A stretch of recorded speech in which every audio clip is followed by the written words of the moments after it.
course of the carrier. It's going to be 600 feet above water, on speed angle of attack, which we'll talk about a little later, but I have a video as well. Flaps gears down, and then the hook should be down by this point as well. Okay, and you're going to fly straight at level at 600 feet on speed until you get abeam the LSO platform. The LSO platform, I'll show you a better picture as well, but it's pretty much at the back of the ship. So once you're abeam the back of the ship, like here, you start a 28 degree or 30 degree angle of bank turn to the left, and it's a continuous turn while descending all the way around into the groove, or final is the other way of saying it. Okay, that's just the general look. So it's pretty much an oval. You got one left turn and another left turn, so 2 left turns total. So if we're this is my beautiful drawing. If we're starting on spot 1, what speed and altitude are we looking for if we're starting the break? If anyone can answer this. So 800 feet and 300 knots. 300, yeah, 350, 400. 350. Okay. But the 14 usually does. You can go a little slower, but we brought the 18s in this one. Number 2. Anyone got an idea of what we're doing? Number 2. Turning left. Yeah, turning left. Yeah, you're turning left. And this is something we didn't talk about. This is a that little tip. So we are turning left, and the question is, how hard do we turn to the left? So this doesn't always work, but it's a rule of thumb. That's what ROT is. Rule of thumb. I made that up. If you take 10% of your speed, that's how hard you should pull in the G. So for example, if you're going 350 knots, the initial brake turn should be 3.5 G. And as you start slowing down, that G goes down. So 340 knots, 3.4 G, 330 knots, 3.3 G, all the way around. And you're going to keep loosening up your turn until you're rolled out on the downwind. And you want this distance to be no lower than 1.1 mile, nautical miles, and no higher than 1.3, 1.4 area. So 1.2 is kind of the golden ticket number. If you're abeam the ship and your TACAN says 1.2, you're golden. If you're closer and you do the standard turn where you're beam the back here, you're gonna be making a very tight turn to make that work. And the farther you are, it's going to be a much wider turn to get to where you want to be. So it kind of throws off everybody else in the pattern, because we're trying to get one down every 30 seconds or so. So we want to be really on that 1.2 abeam the ship. But yep, so rate of turn, Brurb's got it right, you're turning left. Number 3, what's the speed, altitude, and some extra things we want on 3? It was 600 feet. Speed was like about 200 or so. I think it's slow enough to have the gear and flaps out. Trying to get on speed. Right. Yep, that's the fancy word there, on speed. So we're trying to get dirty configured, so flaps, gear, hook, 600 feet, on speed angle of attack, at 1.1 to 1.3 nautical miles abeam, and you'll be holding that point until you're abeam the LSO platform. I'll give you the 4th one there. So paddles, this should be silent, this whole procedure, but usually when we're doing it, there's so many planes that anytime you hear someone say, I'm paddles, that just means they're abeam the LSO platform and they're going to start their turn. So, yep, start your groove turn, 30 degrees. The manual says 28. It doesn't really matter. you can add 2 degrees. It doesn't really matter. Close. 30.52. Yeah. And then on 5, you're going to be 290 to 310 feet roughly on the rollout on groove. And then you got 17 seconds is kind of like that golden ticket number of a good time on final. I believe I got to look back in the notes, but you got about 21 to 22 seconds is kind of until they count you long in the groove, and that starts affecting your grade. So 17 to 18 seconds is how long you want to be on final for. It's a pretty quick approach. So here's a video of Matt Wagner, Mr. Beautiful Wagner, doing it. He's starting from the back of the boat, 800 feet, 350 knots, and I don't know if it's hooked down or not, but we'll from here. You should be able to hear it, so make sure the stream volume is up for when I unpause. And go. If you want me to pause, just say pause, and I'll pause it. Pause. No.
one note, I would peek at the carrier because it's kind of based. Like you're not gonna roll out and be like, "Oh, it worked." You should Right. keep fixing it as you're doing it because it's never gonna be perfect. But he's probably didn't have head tracking on, so Probably doesn't have rudder pedals either. stop.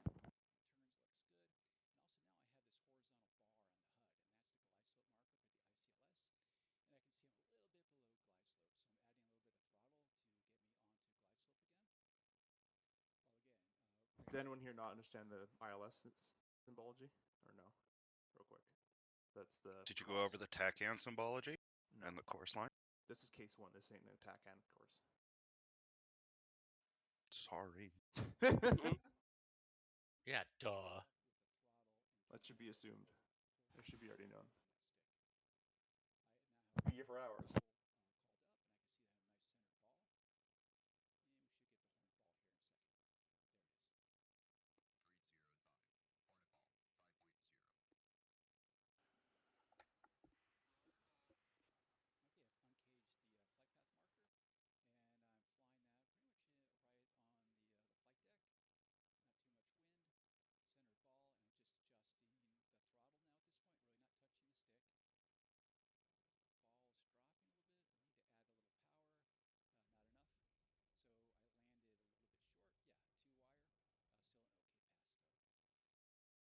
That's the general gist of it, how it looks. You just gotta practice a lot to make it all kind of work out like that.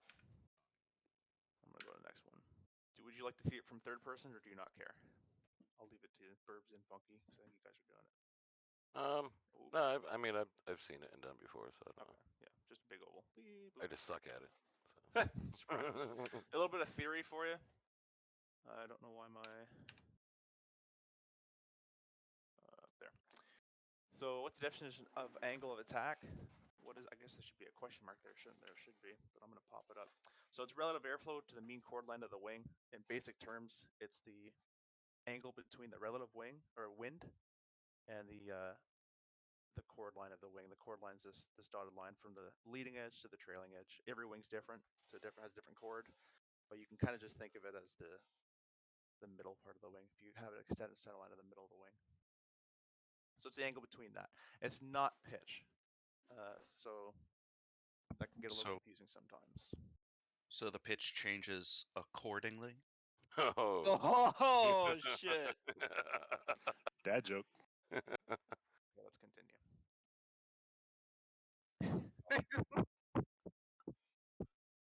Ban him. The types of drag, I put them all up here, but the ones you're going to be concerned with angle of attack wise is induced drag. So induced drag is a byproduct of lift. So as you increase your angle of attack, so if you start pulling back on the stick more, you're increasing the angle between the relative wind and the chord line. More angle of attack, more lift, and also more drag at the same time. There's a point that you reach called critical angle of attack, which every plane has one. They're all different numbers. So critical angle of attack is when the airplane will stall. So it's when the laminar air over the wing is completely separated, big reduction of lift, and you stall. So you can stall at any airspeed. As soon as you hit this angle of attack, critical number, it will stall, no matter what. Let's go through this. With or without nozzles? Without. If you add vectored thrust, it changes. So this is a bit of a drag table, and I'll try to make this as easy as possible, but this is speed at the bottom. So this is slow speed, this is a fast speed. This is drag on this side. So a lot of drag, not that much drag. So you can see that when you're very slow, usually the airplane has to produce, well, all the time, has to be producing a lot of lift to keep you in the air, and that's what flaps add all that stuff too. But when you're slow, you have to produce a lot of lift because there's not that much airflow over the wing. So usually you see those nosers are lifted up when you're going slow. So the wing is working really hard to keep you there when you're slow. As you start increasing your speed, there's a lot more airflow over the wing, and the wing doesn't have to work as hard to make lift, and that's why the induced drag drops off, and then other drags take over at that point. But just for lift drag, induced drag starts to drop off as you get faster. So this is the reason that when we're landing, we're going to use power instead of pitch, because if you start pitching, in this kind of slow zone, you're really close to that critical angle of attack already, and it's easy to bring you to that stall point. So if you add power, it keeps you kind of in the it keeps you safer. And as you add power, you're going to be increasing your lift just a bit because you're adding some power there, and you're going to be reducing some drag as you get faster. The F-18, we're going to talk about in a second, has fly-by-wire, and that's the reason. And the 14 is a bit harder, so we'll stick to the 18. When you trim the F-18 for on-speed angle of attack, you're telling it, I want to maintain this angle, which in the Hornet is 8.1 if you're trimming for on speed. Now, once you've told it, I want to trim for on-speed angle of attack, it's going to work its hardest with all the flight surfaces to keep you at 8.1. So if I increase power and the airplane did nothing, I would speed up. That's not good because it's not going to keep the angle of attack. It's going to start reducing. So the airplane pitches up for you. This is all, I have a video, it's much easier to explain on visual, but it's all just saying you're going to pitch for speed and you're going to power for altitudes. If you want to climb, you're going to add power. If you want to descend, you're going to reduce power on the landing phase. If you need to speed up, you pitch nose down. If you need to slow down, you're going to pitch nose up. And it's just, they work in tandem, and you'll see that you won't really need too much pitch with the F-18 once it's trimmed. We're just going to talk about this. Yeah, so as you increase your angle of attack, you're asking for more lift, which also increases your drag, induced drag. This is what a stall looks like. So out of a wind tunnel, you'll see the airplane's flying just fine. Okay, and then we're going to keep increasing that angle between the relative airflow and the wing chord line, and you'll see that the turbulent airflow starts to take over, and eventually you'll see this airflow completely separate from the wing here. And that's when the wing is considered stalled. There it is. Whoop! That's not good.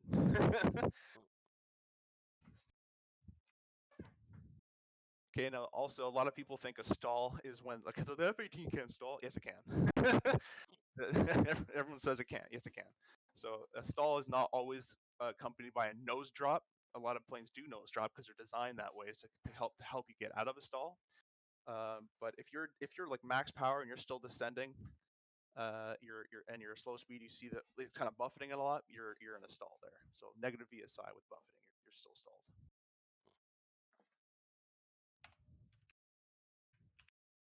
Okay, AOA in the hook. The reason the F-18 wants that 8.1, even the F-14 wants the 15 degrees in the F-14, 8.1 in the Hornet.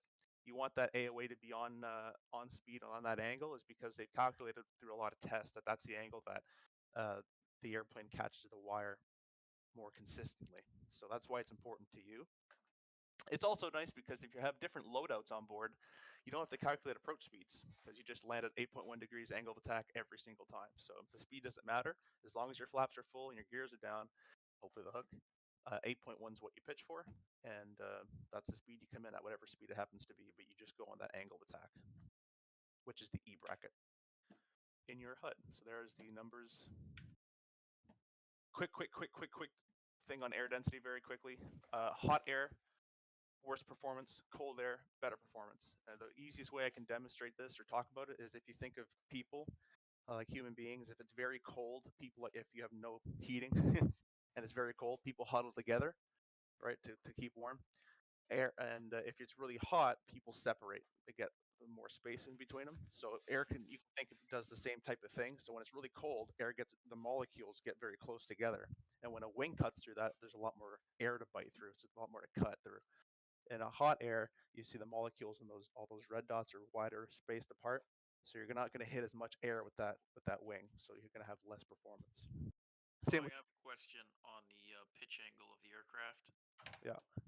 What is the desired pitch angle for the A4? I have no idea. Why? don't. I don't use it. I see how it is. It's whatever, you know what? Here's a good answer. It's whatever the AOA indexer has the orange donut on. But I don't know. I've never used the A4.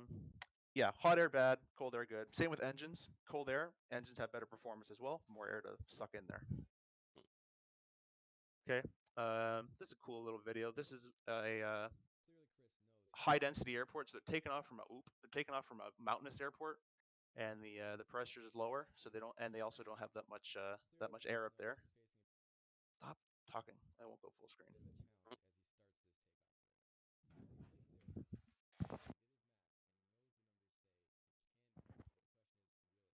So in high mountainous regions as well, lower pressure, you're going to experience worse performance. Engine can't produce that much power. Wings won't produce as much lift.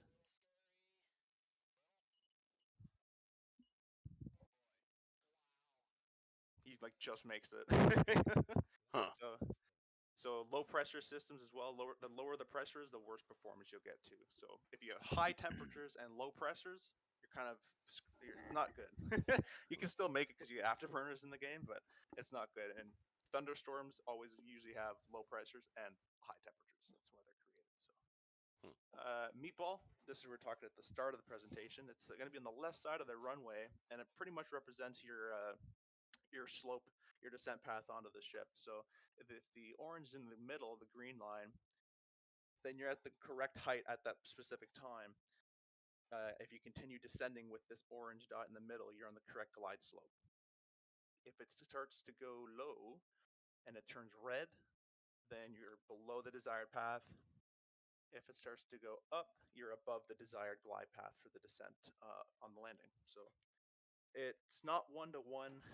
It's not like it's not predicting what you're going to be. It's just saying where you currently are. So you kind of have to be ahead of the ball sometimes. It gets a little weird, but you get used to how to use it. Quick talk on the burble. The burble, I believe, is modeled in DCS, and it's a little patch of turbulence. So when you hear them say in close, in this portion, you can see that you'll have pretty much a mix of turbulence. First, it's the updraft, mix of turbulence, and then a downdraft. So whenever you're coming on the boat and you just feel the airplane go up and down and all, that's this. And it's a bit of annoying. The faster the faster the winds are and the more angle the boat's not in with a headwind will make this kind of worse. So the easiest way to accomplish or to kind of go through this is just kind of ride the wave. It happens pretty quickly. So a lot of people add a lot of power, they decrease a lot of power. If anything, add power because you'll go up rather than going down, and that'll be safer than killing yourself. So if you just have no idea what to do, you can always do a go around and add some power.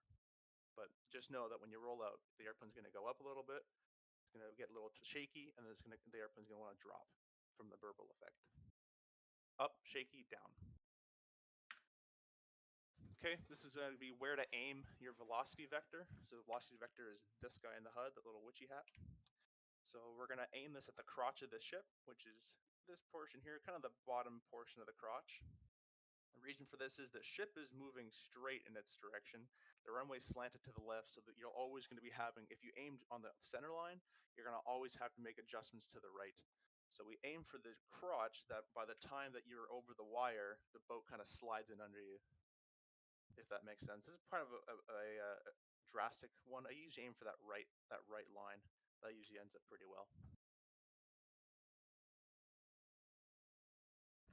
Okay, after you trap, very quickly, hook up, flaps up, wings up, nose are staring high. Wings fold would be for a Tomcat.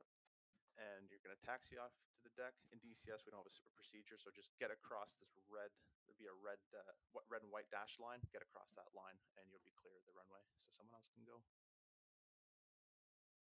Some wave off signs. So if you see any of these, it might be a good idea to go around. So AOA high. So this means that the E bracket is going to be low in the HUD. So this is the E bracket here. This right now it's saying we're on speed angle attack. You got a little orange donut. So we're on speed. Everything's looking good. If the E bracket is low down here and your velocity vector is still up there, you'll have a green light here, which means you're slow. And if it's a really drastic scenario, you can go around in that case. It's up to you, of course.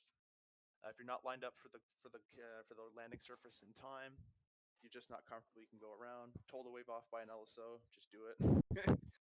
High descent rate, usually looking for about 700, 800 feet per minute on the descent rate. Any higher than that, and you risk the hook actually skipping all the wires. So high descent rate, you can go around, and then way above or way below the 3-degree glide slope is. So if you have that red flashing light on the meatball, or if it's way up at the top of the sky, you can try to fix it, but going around is going to solve the problem. You can come back unless you're out of fuel. Okay, wave off bolter procedure.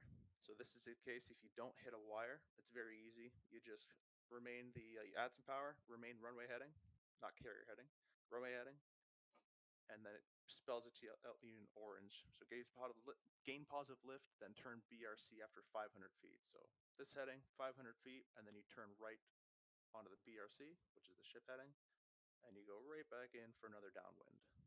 You can keep your gear and hook down and all that stuff after as well. Skip that for today. Tips and tricks. We'll skip that too. We'll focus more on landing it. There's a nice Navy manual that I can give you if you like it. I think it's posted in air-to-air training. It goes over this stuff too, which is really cool, in pictures and stuff. But that's it for the presentation. If you have any questions, give them now. The server will be up if you want to practice it. And I'll be LSO for about 30 minutes then.